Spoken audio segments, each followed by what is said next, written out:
Your body carries an ancestral regeneration code that determines whether you create or merely survive.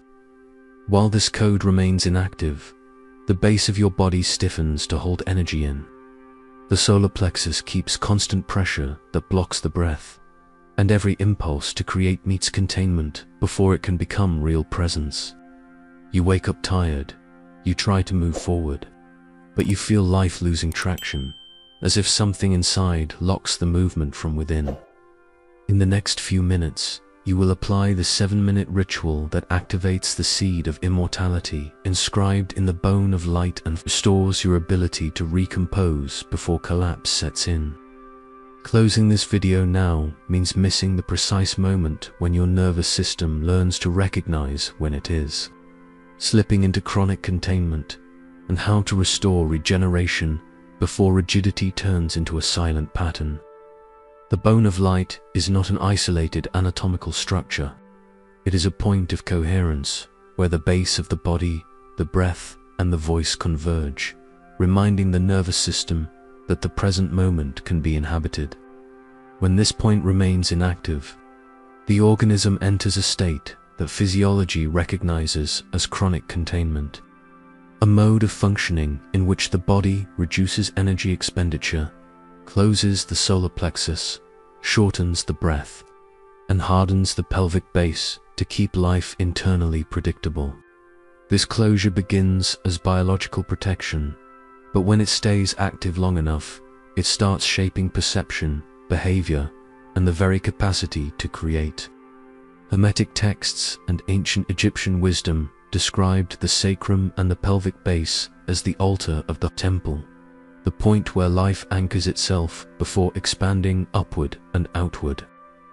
They understood that when this altar remains covered, not from lack of faith, but from lack of internal safety, the body treats creation as risk and expansion as threat. Alchemy taught that transmutation begins at the base, where earth meets fire, and that without this foundation alive, no elevation can be sustained. What happens in the body when chronic containment sets in is that the autonomic nervous system begins operating closer to defense than to contact with reality. The diaphragm loses amplitude because deep breathing signals vulnerability. The solar plexus maintains constant pressure because relaxing feels like lowering the guard.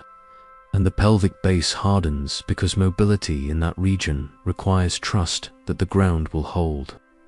The more the body contracts, the more it validates the need to contract, and rigidity begins to function as a survival language that blocks the organism's ability to recompose. Research in polyvagal theory has shown that chronic defensive states alter muscle tone, posture, and the body's ability to repair tissue and cells. Stephen Porges demonstrated that when the dorsal vagal nerve dominates, the organism shifts into energy conservation, expressed as persistent fatigue, slow digestion, shallow breathing, and difficulty sustaining presence. Studies in epigenetics have shown that containment programs can be inherited, not only learned. This means you may be carrying in your tissues a defensive memory that did not begin in your own story, and while that memory remains in command, the seed of immortality stays dormant. When regeneration stops happening, creation stops being possible. You may try to motivate yourself, organize your routine, set goals, but if the body does not authorize energy expenditure because it is still operating as if it needs to preserve itself, every project becomes an effort that drains more than it generates. Every decision meets internal resistance before it turns into action. Procrastination then appears as a symptom of a nervous system that learned to conserve movement. There is someone who lived exactly this pattern. Someone whose story shows how containment manifests in real life, and how access to the bone of light reactivated the capacity to regenerate. Kimberly was 45 years old. She worked as a lawyer in a mid-sized firm and woke up every morning with the feeling that her body had already started the day before she had. Her routine was functional: meetings, deadlines, cases requiring constant mental presence. But something inside her remained in another time, as if part of her organism was always retreating before moving forward. She could deliver everything she needed to deliver, yet every decision demanded an intense internal negotiation, as if the impulse to act met a subtle lock before becoming real movement. The conflict she carried had no clear name, but it had a precise address in the body. The base of her spine stayed rigid even after hours lying down. The solar plexus held constant pressure that made the breath stop halfway, and any personal project she tried to begin ran into procrastination that did not come. From the mind, it came from an exhaustion that existed before the effort itself. Kimberly knew something was deeply wrong when she realized her presence had shrunk. She took up less space in conversations, avoided creating situations that required continuity, and felt as if life had lost traction before it could truly begin. She had tried conventional therapy for 2 years, and while she understood a great deal about family patterns and limiting beliefs, her body kept responding in the same way. She tried yoga, but quickly noticed that stretching did not reach the deep rigidity living at the base. It only moved the surface. She experimented with guided breathing practices, which temporarily relieved the pressure in her chest. But the containment returned a few hours later, as if her nervous system did not believe it was truly safe to relax. It was on a Saturday afternoon, after cancelling yet another commitment because her body simply did not authorize leaving the house, that Kimberly found a handwritten notebook among her mother's old books. It was about Egyptian somatic practices. Her mother had attended study groups on body and consciousness in the 1980s, but had never spoken much about it, and Kimberly had never paid attention. Inside that notebook, there was a detailed drawing of the pelvic base, with notes describing the sacrum as the anchoring point of life. Beside it were instructions for a 7-minute ritual that reactivated what the text called the bone of light, a regeneration code the body carries but forgets how to access. That same night, alone in her bedroom, Kimberly decided to apply the ritual exactly as it was written. She lay on the floor, brought her hands to the solar plexus, and began breathing deliberately downward, not inward, observing where the body resisted. In the first few minutes, nothing happened beyond what she expected, but then, somewhere around the 5th or 6th long breath, she felt something give way. It was not a dramatic release. It was a minimal shift, almost imperceptible, as if the diaphragm had finally agreed to make space, and the solar plexus allowed the pressure to decrease without that meaning danger. What Kimberly began to feel in that moment is exactly what you are about to experience in your own body. The first stage of the ritual begins with releasing the ring of containment in the solar plexus, that constant point of pressure that prevents the breath from descending and keeps the body on alert. Lie on the floor or sit with your spine supported. Place both hands at the center of the chest, just below the sternum, and apply gentle pressure as you breathe. The breath here does not go inward. It goes downward, as if you were filling the abdomen with space, not air. And with each long exhale, notice whether the solar plexus begins to soften, whether the pressure eases, whether something that was braced finally allows itself to lower its guard. Maintain this breathing for 3 or 4 cycles. Slow inhalation through the nose, and even slower exhalation through the mouth. And pay attention to what happens in the body as you breathe. You may notice the jaw is clenched, so deliberately soften the temporomandible joint. Let the teeth separate.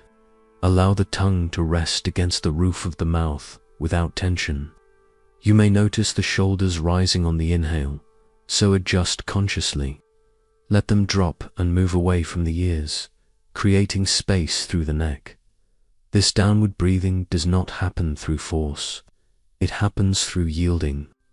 The body must authorize the diaphragm to gain amplitude, and that authorization comes when the nervous system perceives that relaxing does not mean losing control. Now move one hand to the lower abdomen, just above the pubic bone, and keep the other on the solar plexus. Continue breathing downward, but this time feel the movement between the two hands, the diaphragm descending, the abdomen expanding, the solar plexus releasing pressure. You may notice warmth appearing around the sternum, or a sense of weight in the abdomen that was not there before, or even spontaneous yawns, which indicate that the vagus nerve is beginning to respond. These signs are not random. They are the body reorganizing tone and moving out of defense mode. If the breath still feels short or restricted, do not force depth. Instead, lengthen the exhale. Let it last twice as long as the inhale, and notice how the body responds when you give more time for the air to leave than to enter. This simple shift in proportion signals the brainstem that the environment is safe, that there is no need to keep the organism on alert. The autonomic nervous system begins to move from sympathetic to parasympathetic, from containment to regeneration. Each long exhale is a somatic command telling the body it is allowed to recompose. After a few minutes of this breathing, bring both hands to the base of the spine, at the level of the sacrum, and begin applying very gentle circular pressure, as if drawing small circles on the skin. The sacrum is the triangular bone at the base of the spine, and it carries information related to safety, support, and the ability to sustain the body in space. When this region hardens, mobility disappears, and the body interprets rigidity as lack of ground. So even if you are lying down, the nervous system continues to operate as if it were falling. Keep the circles slow and steady, noticing where there is resistance, where the tissue feels denser or less responsive. Do not try to force opening.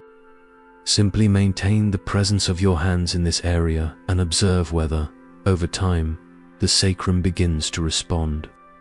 Whether the base of the spine gains micromobility, whether the breath drops even further because the body finally feels real support. You may notice local warmth or a spontaneous urge to adjust your posture, or even a strange sensation that the ground feels closer, more solid, more trustworthy. Before moving to the final stage, there is something essential about Kimberly that will illuminate exactly what is happening in your body right now. Kimberly continued the ritual that night, and when she reached the stage of circular touch on the sacrum, something unexpected happened. The rigidity she had carried at the base of her spine for years, that feeling that her pelvis was locked into a fixed position, began to soften in a way no therapy had ever reached before. It was not a dramatic release with tears or emotional catharsis. It was a silent reorganization, as if the body had finally received permission to let go of a defense it had kept active for a very long time. Perhaps since adolescence, perhaps inherited from someone who came before her. In the weeks that followed, Kimberly noticed concrete, traceable changes. Her breath began to descend naturally throughout the day, without conscious effort.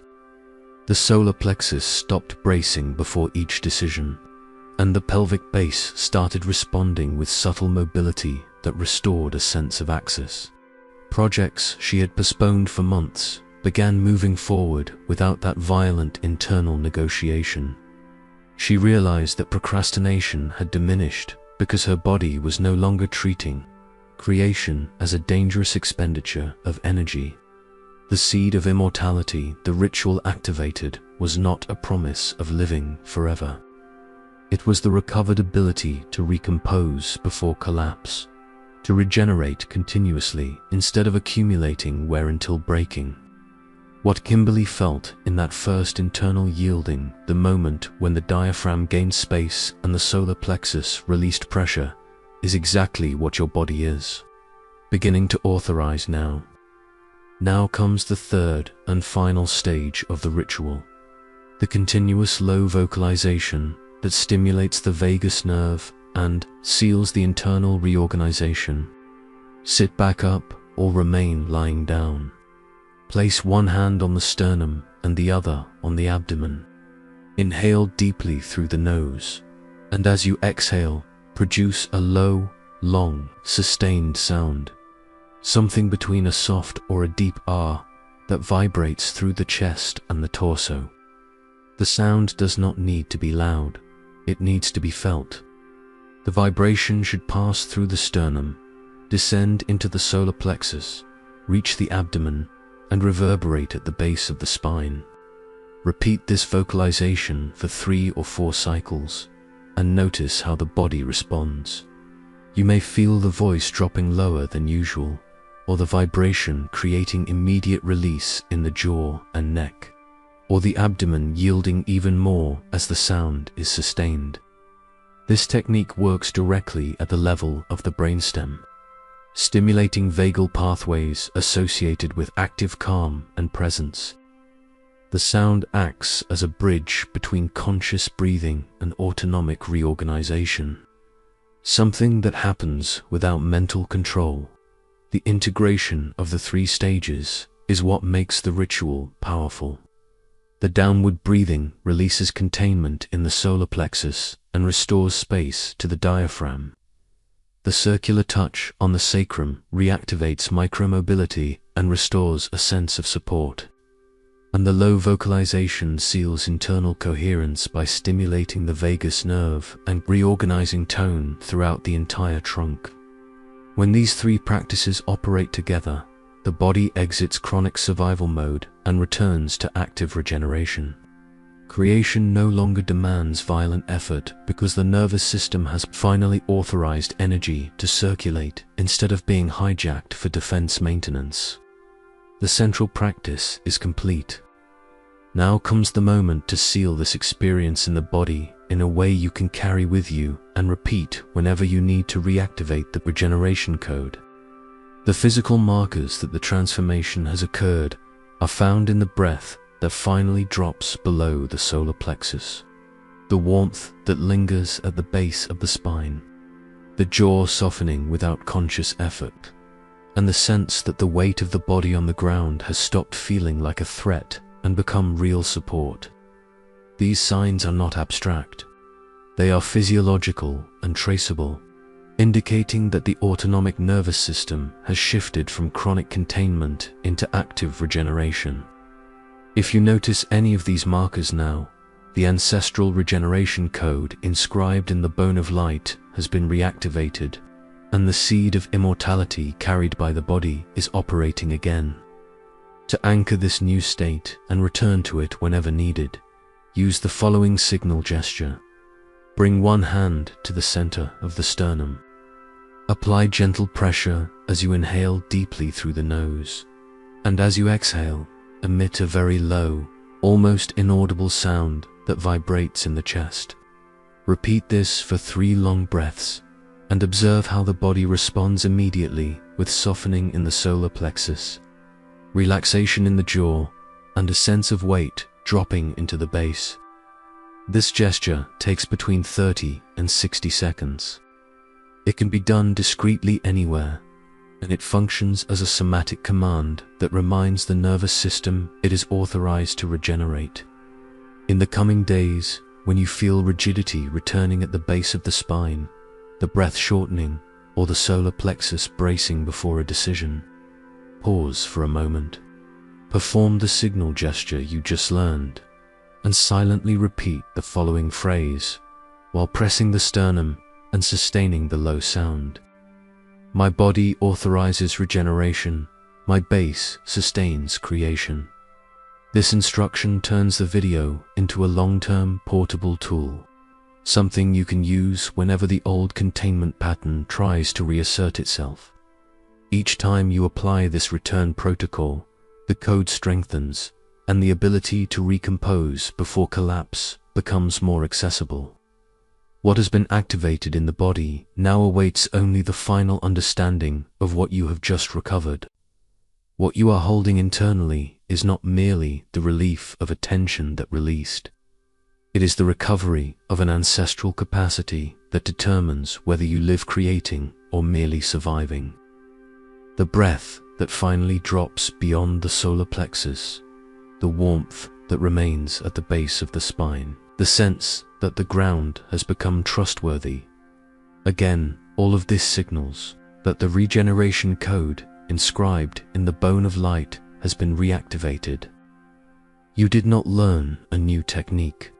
You remembered a language that was always available, but that the nervous system had forgotten how to translate.